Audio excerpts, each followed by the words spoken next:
Pemindahan aparatur sipil negara ke Ibu Kota Nusantara perlu segera dilakukan oleh pemerintah. Ketua Komisi 2 DPR RI dari fraksi Nasdem, Rizkini Zami Karsayuda mengatakan fasilitas IKN sudah cukup baik meski belum sepenuhnya rampung. Ia mengatakan tidak ada lagi alasan bagi pemerintah untuk menunda-nunda pemindahan pemerintahan ke IKN. Pemindahan bisa dimulai dari Wakil Presiden Gibran Rakabuming Raka. Ditemui di gedung Partai Nasional Demokrat, Ketua Komisi 2 DPR RI dari fraksi Nasdem, Rizkini Zami Karsayuda mengatakan fasilitas IKN sudah cukup baik meski belum sepenuhnya rampung. Ia mengatakan tidak ada alasan bagi pemerintah untuk menunda-nunda pemindahan pemerintahan ke IKN. Pemindahan bisa dimulai dari Wakil Presiden Gibran Rakabuming Raka. Rizkini menambahkan sudah berhitung tentang anggaran yang dikeluarkan pemerintah untuk pembangunan IKN, terlebih saat ini dalam proses penyusunan anggaran untuk RAPBN 2026.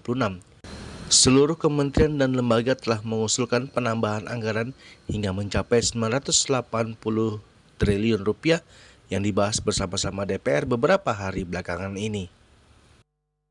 Kepres itu belum muncul, dan karena itu jika opsi pertama ini yang diambil, maka Partai Nasdem mengusulkan agar tidak perlu seluruh kementerian lembaga itu bermigrasi ke IKN, tetapi dengan cara bertahap.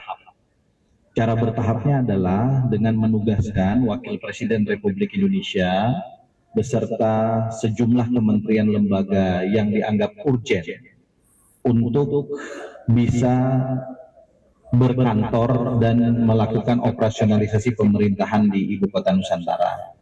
Karena itu pikiran Partai Nasdem ini menurut saya adalah pikiran paling moderat untuk kita menyelesaikan polemik yang selama ini muncul di publik termasuk di elit bangsa ini, bahwa di satu sisi kita telah menghabiskan ratusan triliun rupiah anggaran APBN untuk pembangunan IKN, tapi di sisi yang lain kita belum mendapat kepastian kapan operasionalisasi atau penggunaan fungsi IKN sebagai ibu kota negara.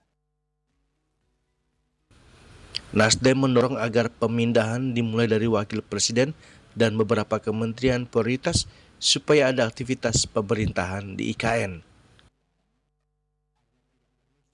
Dari Jakarta, Julius Watu dan Ketut Sumadiasa melaporkan.